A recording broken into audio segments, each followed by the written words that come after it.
Un millionnaire a entendu un enfant pleurer. Elle est là. En ouvrant la porte, la vérité l'a choqué. Le son résonnait dans les rues vides de l'Aube comme une plainte désespérée qui déchirait le silence de la ville endormie. Thomas Mitchell ajusta le poignet de sa chemise italienne en marchant sur le trottoir mouillé. À 42 ans, sa fortune de 200 millions avait été bâtie sur des décisions froides et calculées. Chaque pas de ses chaussures en cuir véritable résonnait sur l'asphalte comme un métronome de l'ambition. Cette nuit-là, il revenait d'une autre réunion où des hommes puissants déplaçaient des pièces sur l'échiquier des affaires. Les pleurs de l'enfant transpercèrent ses pensées comme une aiguille traversant de la soie. Un garçon d'environ 7 ans était agenouillé devant un conteneur à ordures industrielles, ses petites mains frappant contre le métal rouillé. Des larmes coulaient sur ses joues sales tandis qu'il criait des mots presque inintelligibles. « S'il vous plaît, aidez-moi. Elle est là-dedans. Ma maman est prisonnière. » Thomas ralentit le pas. L'enfant portait des vêtements déchirés et sales, ses cheveux en désordre collés à son front par la sueur et les larmes. Ses yeux désespérés cherchaient n'importe quel adulte qui pourrait l'entendre. Mais la rue était déserte, sauf pour eux deux. « Garçon, il est tard. Tu devrais être chez toi, » dit Thomas, gardant ses distances. Sa voix avait ce ton neutre qu'il utilisait pour éconduire les vendeurs insistants. « Non, vous ne comprenez pas. » Le garçon se releva en titubant, tendant ses petites mains tremblantes vers lui. « Ils l'ont mise là-dedans. Je l'ai entendu crier mon nom. S'il vous plaît, monsieur, je vous en supplie. » Thomas ressentit une gêne familière dans sa poitrine. Ce genre de situation était exactement ce qu'il évitait. Des enfants perdus, des problèmes d'autrui, des complications inutiles. Son agenda était déjà rempli de rendez-vous importants. Il avait une visioconférence avec des investisseurs japonais dans 6 heures. « Écoute, gamin. » Commença-t-il, mais il fut interrompu. « Je m'appelle Ethan, » cria le garçon avec une force surprenante pour quelqu'un d'aussi petit. « Et ma maman s'appelle Sarah. Ils ont dit que personne ne me croirait parce que je ne suis qu'un enfant, mais elle est vivante.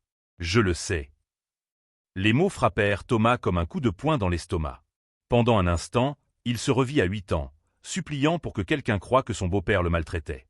Il revoyait les expressions d'incrédulité des adultes, leurs regards de pitié, leur tête secouant un nom. « Tu dois appeler la police, pas moi, » dit Thomas, essayant de retrouver son calme habituel. « Ils savent comment gérer ce genre de situation. » Ethan courut vers lui, agrippant la manche de son manteau coûteux. « J'ai déjà essayé. Ils ont dit que c'était de l'imagination, que les enfants inventent des histoires. Mais je ne mens pas. » Sa voix se brisa dans un sanglot qui résonna dans la rue vide. Thomas regarda les petites mains qui s'accrochaient à ses vêtements. Des ongles sales de terre, des égratignures sur les bras, un hématome violet au poignet droit qui semblait récent.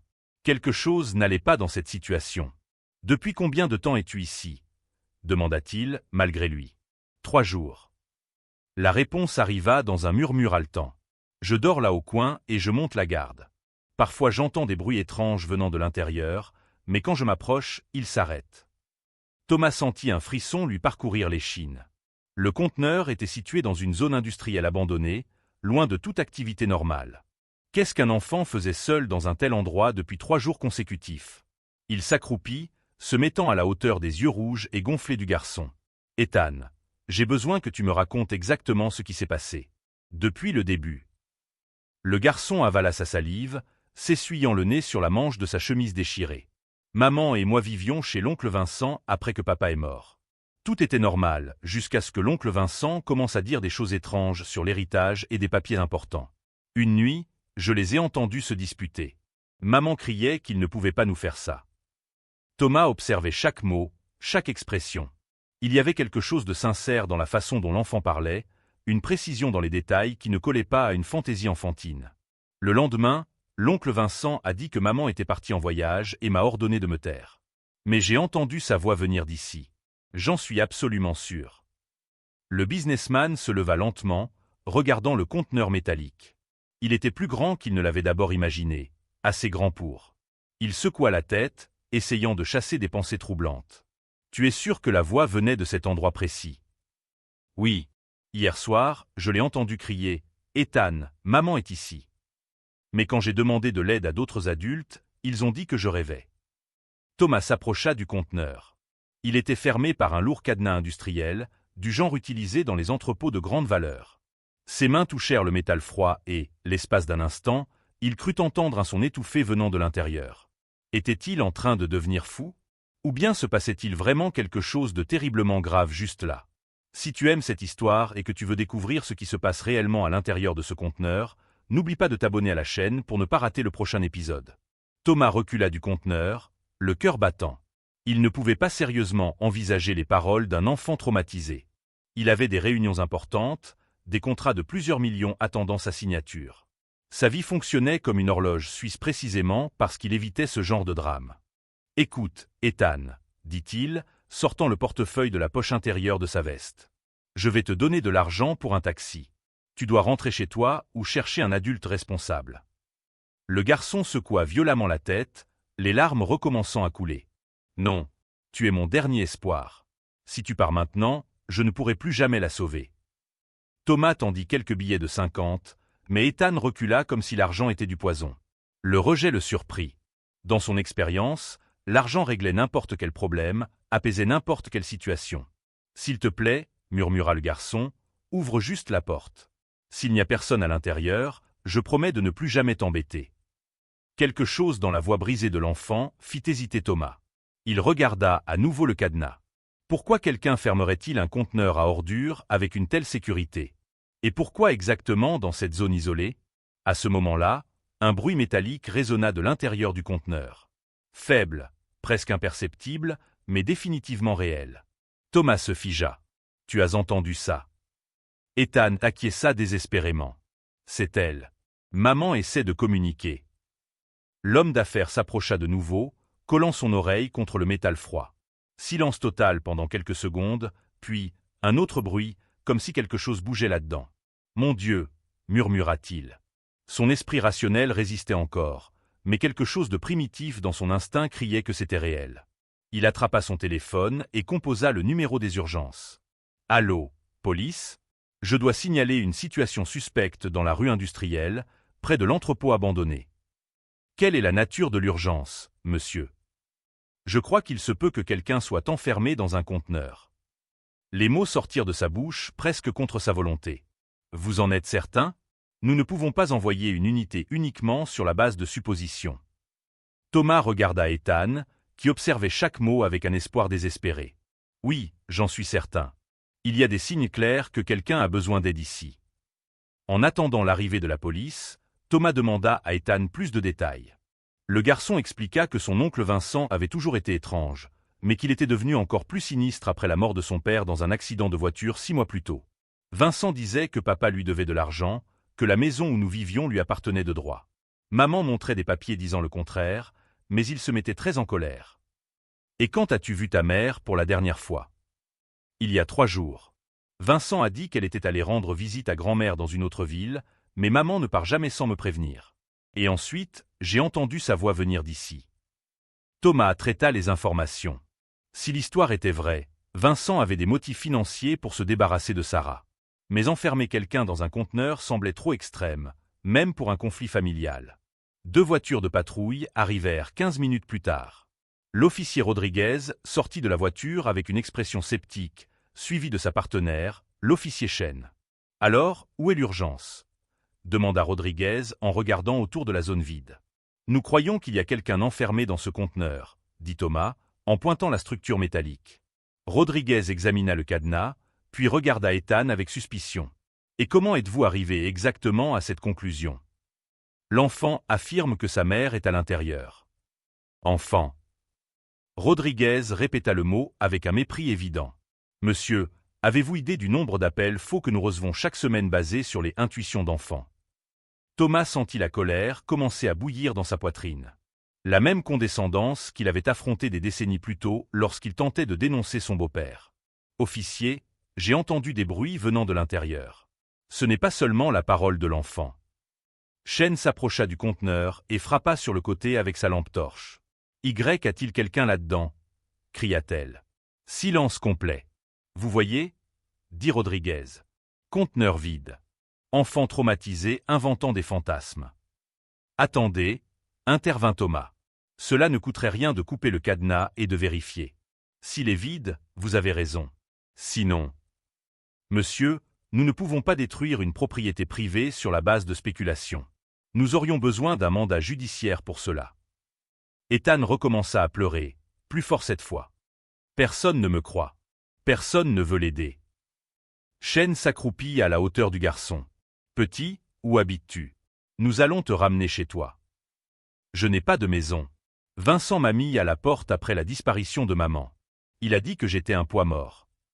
Les officiers échangèrent un regard. Rodriguez soupira. Bon, ça change les choses. Nous avons un enfant en situation d'abandon.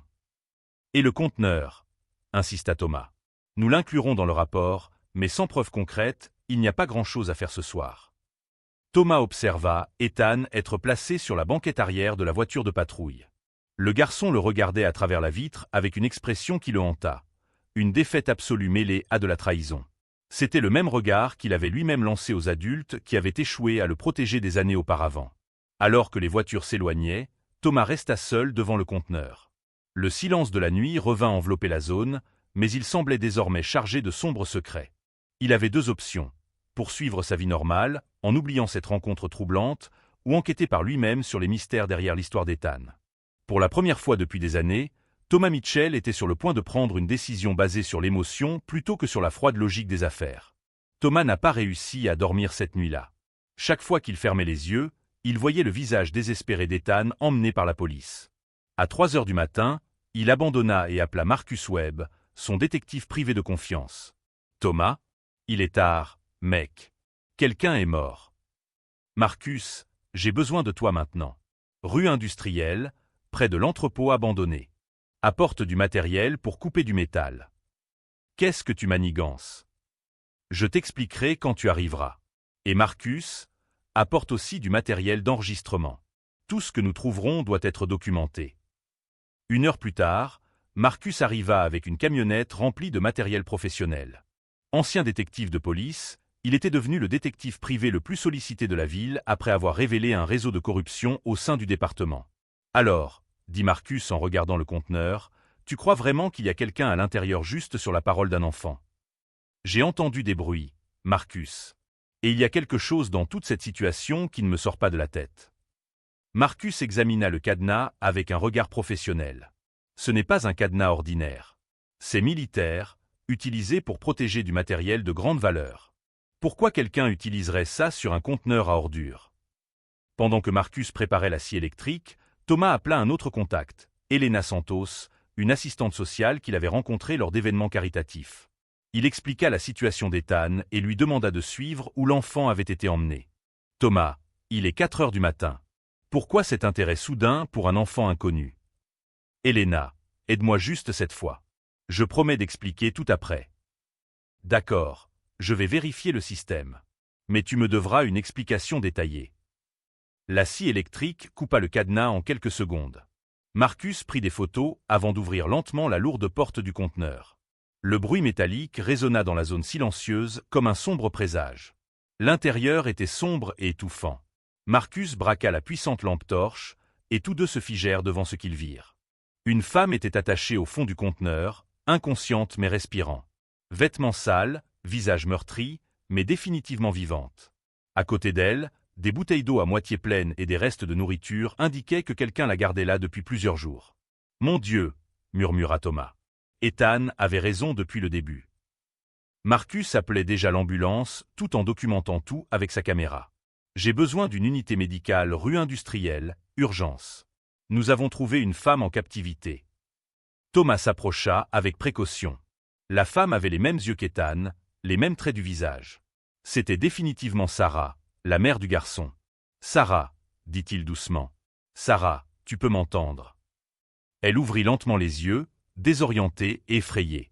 En voyant Thomas, elle tenta de reculer, mais les cordes limitaient ses mouvements. « Calme-toi, nous sommes là pour t'aider. Je suis un ami d'Ethan. » En entendant le nom de son fils, Sarah commença à pleurer. « Ethan, où est mon garçon? Vincent a dit que personne ne me chercherait. » « Vincent t'a fait ça. » Sarah hocha faiblement la tête. « Mon beau-frère. Il voulait que je signe des papiers transférant l'héritage de mon mari à lui. Quand j'ai refusé, il m'a amené ici. Il a dit que je mourrais ici si je n'acceptais pas. » Marcus coupa soigneusement les cordes pendant que Thomas assimilait l'information.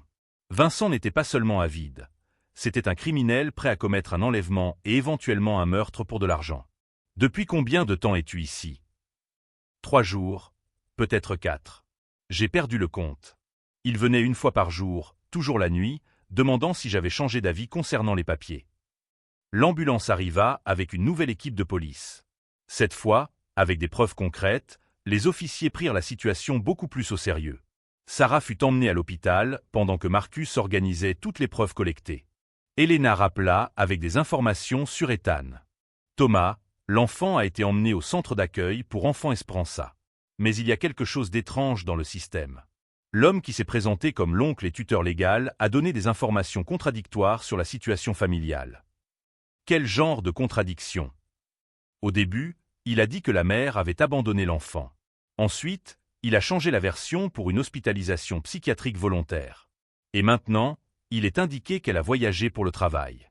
3 versions différentes en moins de 24 heures. Thomas sentit la colère monter dans sa poitrine. Vincent manipulait le système, créant de fausses histoires pour couvrir ses crimes. Elena, j'ai besoin de parler à Ethan immédiatement. Et je veux que tu documentes toutes ces incohérences. Thomas, il est 5 heures du matin. Le centre n'autorise pas les visites avant 9 heures. Alors j'y serai à 9 heures précises. Marcus s'approcha avec une expression sombre. Thomas, j'ai trouvé quelque chose de perturbant. Il y avait des caméras cachées dans le conteneur. Quelqu'un filmait Sarah pendant sa captivité. Filmer pourquoi? Probablement pour la faire chanter ou documenter la coercition. Si elle cédait à la pression et signait les papiers, Vincent aurait à la fois l'héritage et la preuve qu'elle acceptait volontairement. Thomas regarda le conteneur vide, imaginant la terreur qu'avait subie Sarah. Une femme seule, inquiète pour son fils, manipulée par un psychopathe calculateur. Marcus, je veux que tu recueilles toutes les preuves possibles. Enregistrements, empreintes digitales, tout ce qui pourrait incriminer définitivement Vincent. Je m'en occupe. Mais Thomas, tu dois savoir que Vincent est probablement déjà au courant que Sarah a été retrouvée. Les hommes comme lui ont toujours des plans de secours. Thomas regarda l'horizon où le soleil commençait à se lever. La bataille ne faisait que commencer. Vincent avait sous-estimé 2 choses cruciales, la détermination d'un enfant désespéré et la transformation d'un homme froid en quelqu'un prêt à se battre pour la justice. À 9 heures précises, Thomas se tenait devant la porte du centre d'accueil pour enfants Esperança. Elena l'attendait avec une expression inquiète qui lui indiqua immédiatement qu'il y avait des problèmes. Thomas, nous avons un problème sérieux. Vincent est venu il y a 1 heure. Que veux-tu dire? Il a apporté des documents affirmant que Sarah a été internée dans une clinique psychiatrique pour un épisode psychotique. Selon lui, elle a des antécédents d'hallucinations et de comportements violents. Il demande la garde complète d'Ethan. Thomas sentit son sang se glacer. Mais Sarah est à l'hôpital, en train de se remettre d'un enlèvement. Je le sais, tu le sais, mais Vincent a présenté des papiers qui semblent officiels. Y compris un faux rapport médical daté d'hier, affirmant que Sarah a été internée volontairement pour un épisode psychotique grave. À ce moment-là, Thomas comprit le génie diabolique du plan de Vincent. Si Sarah avait été retrouvée morte dans le conteneur, cela aurait été investigué comme un homicide. Mais si elle était retrouvée vivante, il avait déjà préparé un récit. Une femme mentalement instable qui s'était enfermée dans un conteneur pendant un épisode psychotique. Où est Ethan maintenant? Dans la salle de jeu. Vincent a dit qu'il reviendrait à midi avec les papiers finalisés pour le transfert de garde. Thomas courut vers la salle de jeu. Il trouva Ethan assis seul dans un coin, serrant contre lui un petit ours en peluche usée. Le garçon leva ses yeux rouges par les pleurs en le voyant. « Monsieur Thomas. Vincent est venu. Il a dit que maman est devenue folle et que je ne pourrai plus jamais la voir. » Thomas s'agenouilla devant l'enfant, tenant ses petites épaules. « Ethan, j'ai besoin que tu m'écoutes attentivement. Nous avons retrouvé ta mère. Elle est vivante et en sécurité à l'hôpital. » Les yeux d'Ethan s'écarquillèrent. « Vraiment? Elle va bien? Elle se remet. Tu avais raison sur tout. Mais maintenant, nous devons empêcher Vincent d'obtenir ta garde. » Ethan serra l'ours contre sa poitrine. « Il est méchant. Il a fait du mal à maman et puis a dit que c'était de sa faute parce qu'elle était folle. Ethan, cet ours, tu l'as depuis longtemps. Papa me l'a donné avant de mourir. Il a dit qu'il me protégerait toujours. » Le garçon fit une pause, puis murmura « Il a un secret à l'intérieur. » Thomas haussa les sourcils. « Quel genre de secret ?» Ethan regarda autour de lui pour s'assurer que personne n'écoutait, puis défit soigneusement une couture à l'arrière de l'ours. De l'intérieur, il sortit un petit enregistreur numérique. Papa m'a appris à l'utiliser. Il a dit d'enregistrer chaque fois que Vincent disait des choses mauvaises sur maman ou sur l'argent. Thomas prit l'appareil avec des mains tremblantes. Ethan, tu as enregistré les conversations de Vincent. Beaucoup. Surtout la nuit où il a emmené maman. Thomas brancha des écouteurs sur l'enregistreur et écouta quelques enregistrements. Son expression devint de plus en plus sombre. Dans le dernier enregistrement, clair comme du cristal, on entendait la voix de Vincent. « Sarah, tu vas signer ces papiers ou pourrir dans ce conteneur. Et si quelque chose t'arrive, je dirai à tout le monde que tu es devenue folle et que tu t'es suicidée. Qui va croire un enfant de 7 ans contre un adulte respectable comme moi ?» Thomas retira les écouteurs, regardant Ethan avec admiration et horreur. « Tu es très courageux, gamin. Cet enregistrement va mettre Vincent en prison. » À ce moment-là, Elena apparut à la porte, pâle. « Thomas, Vincent est arrivé plus tôt. Il est à l'accueil avec des avocats et un officier de justice. Il a une ordonnance provisoire pour emmener Ethan. » Thomas se leva rapidement. « Elena, appelle la police maintenant. Dis-leur que nous avons des preuves d'enlèvement et de falsification de documents. Mais l'ordonnance, elle sera annulée lorsque nous présenterons ces enregistrements. » Thomas prit Ethan dans ses bras. « Tu me fais confiance. » Le garçon hocha la tête. « Tu es le seul adulte qui m'a cru. » Ils quittèrent la salle de jeu directement pour l'accueil. Vincent était là, impeccablement vêtu, accompagné de 2 avocats coûteux et d'un officier de justice. En voyant Thomas avec Ethan, son expression passa de la confiance à la prudence. « Qui est cet homme ?» demanda Vincent à Elena. « Pourquoi interfère-t-il dans les affaires familiales ?» Thomas s'avança, tenant Ethan protégé derrière lui. « Je m'appelle Thomas Mitchell. Et toi, Vincent Lawson, tu es en état d'arrestation. » Vincent rit nerveusement. « Arrêté pourquoi ? Pour avoir pris soin de mon neveu après que ma belle-sœur ait eu un effondrement mental. Pour enlèvement, séquestration illégale, falsification de documents et tentative d'appropriation frauduleuse d'héritage. Vous n'avez aucune preuve de tout cela. » Thomas sourit froidement, montrant l'enregistreur. « En fait, si. Ethan a tout enregistré. » La couleur disparut du visage de Vincent. « Ça ne veut rien dire. Ce sont les fantasmes d'un enfant traumatisé. » Y comprit votre voix disant littéralement que Sarah allait « pourrir dans le conteneur » si elle ne signait pas les papiers. Les avocats de Vincent échangèrent des regards nerveux. L'officier de justice suspendit la procédure, attendant des clarifications. À ce moment-là, la police arriva, dirigée par l'officier Rodriguez, qui regardait maintenant Thomas avec un respect renouvelé. « Monsieur Mitchell, nous avons reçu votre appel. Avons-nous des preuves concrètes ?»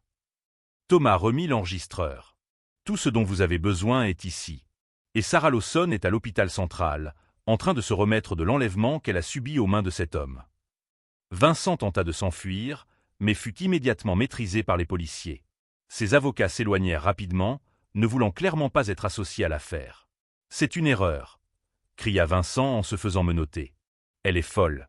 Le garçon ment. » Ethan sortit de derrière Thomas, regardant Vincent directement. « Vous avez dit que personne ne me croirait parce que je suis juste un enfant. Mais monsieur Thomas m'a cru. Et maintenant, tout le monde saura la vérité. » Alors que Vincent était emmené, Thomas s'agenouilla de nouveau devant Ethan. « Es-tu prêt à avoir ta maman ?» 3 mois plus tard, Thomas était dans le jardin de sa maison, regardant Ethan jouer avec un chiot Golden Retriever qu'ils avaient adopté la semaine précédente. Sarah, complètement rétablie, préparait le déjeuner dans la cuisine en fredonnant une chanson que son défunt mari jouait au piano.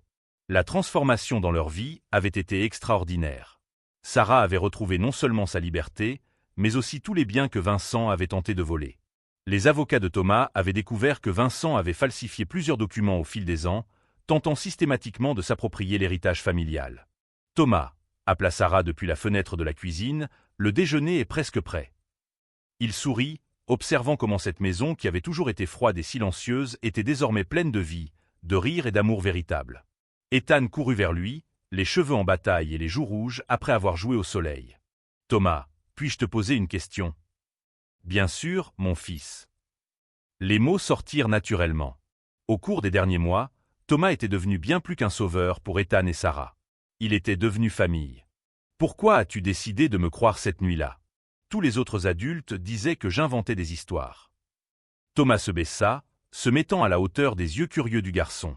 C'était une question qu'il s'était lui-même posée de nombreuses fois au cours de ces mois. Tu sais, Ethan, quand j'avais à peu près ton âge, j'ai vécu une situation similaire. J'ai essayé de raconter aux adultes quelque chose de mauvais qui m'arrivait, mais personne ne m'a cru. Nous nous sommes promis à ce moment-là que si un jour nous rencontrions un enfant demandant de l'aide, nous agirions différemment. Et tu as tenu ta promesse. Oui, je l'ai tenue. Mais tu sais ce que j'ai découvert? T'aider m'a aussi aidé. Pendant des années, j'ai porté beaucoup de colère dans mon cœur à cause de cette époque. Quand j'ai sauvé toi et ta mère, cette colère est enfin partie.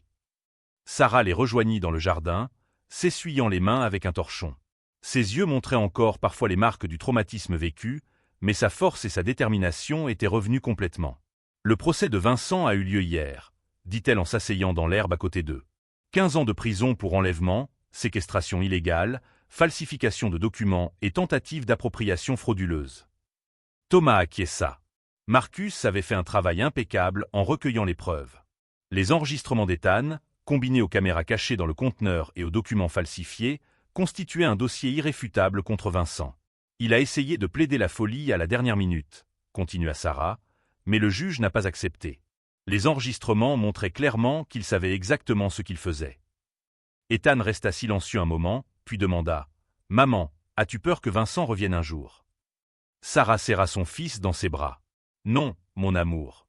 Quand il sortira de prison, nous aurons déjà construit une nouvelle vie forte.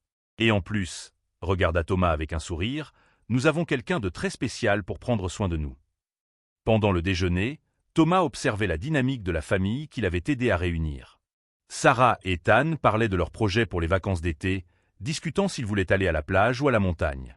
C'était la première fois depuis des décennies que Thomas se voyait faire des projets familiaux. « Thomas, » dit Sarah doucement, « je dois te remercier pour quelque chose d'autre que nous avoir sauvés. » « Quoi donc ?»« De nous avoir donné une chance de rendre quelque chose.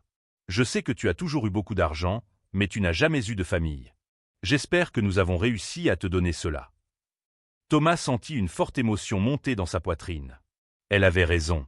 Tous ses succès financiers pâlissaient en comparaison avec le sentiment d'appartenir, d'être aimé inconditionnellement, d'avoir quelqu'un à protéger et à prendre soin. « Sarah, vous m'avez donné bien plus que je n'aurais pu imaginer. » Cet après-midi-là, pendant qu'Ethan faisait la sieste sur le canapé après le déjeuner, Thomas et Sarah parlaient sur la véranda.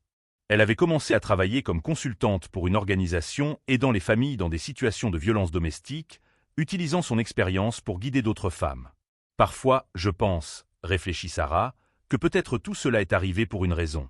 Vincent a failli détruire notre famille, mais dans le processus, il a fini par créer une famille encore plus grande et plus forte. » Thomas acquiesça. « Ethan m'a appris que le courage n'a pas d'âge. Un enfant de 7 ans a été plus courageux que beaucoup d'adultes que je connais. Et toi, tu nous as appris qu'il y a toujours des gens bons prêts à aider, même quand il semble que le monde entier t'ait tourné le dos. » Quand Ethan se réveilla de sa sieste, il trouva Thomas et Sarah en train d'organiser des albums photos sur la table du salon. C'étaient des photos des derniers mois. Ethan apprenant à faire du vélo avec Thomas, Sarah cuisinant pour eux, les trois au parc, au zoo, lors de dîners à la maison. « Nous faisons un album de notre famille, » expliqua Sarah. Ethan prit une photo où il était sur les épaules de Thomas pendant un pique-nique. « Thomas, puis-je t'appeler papa ?» Le silence qui suivit était chargé d'émotion. Thomas sentit des larmes monter à ses yeux pour la première fois depuis des années. « Ce serait un honneur, mon fils. » Ethan courut dans les bras de Thomas, et Sarah se joignit à l'étreinte. Là, à ce moment, 3 personnes qui avaient été brisées par les circonstances de la vie devinrent une famille unie par l'amour, le courage et les secondes chances. Il y a quelques mois, Thomas était un homme riche mais vide. Maintenant, il avait découvert que la vraie richesse ne se trouvait pas dans les comptes en banque, mais dans les petits moments, un enfant l'appelant papa, une femme forte le voyant comme un héros, une maison remplie de rire au lieu de silence. L'histoire avait commencé avec un enfant pleurant dans le noir, demandant à quelqu'un de croire en lui. Elle s'est terminée avec une famille illuminée par l'amour et la certitude que parfois, croire en quelqu'un peut changer le monde de tous ceux qui sont impliqués. Si cette histoire sur le courage, la famille et les secondes chances vous a ému, abonnez-vous à la chaîne pour plus d'histoires.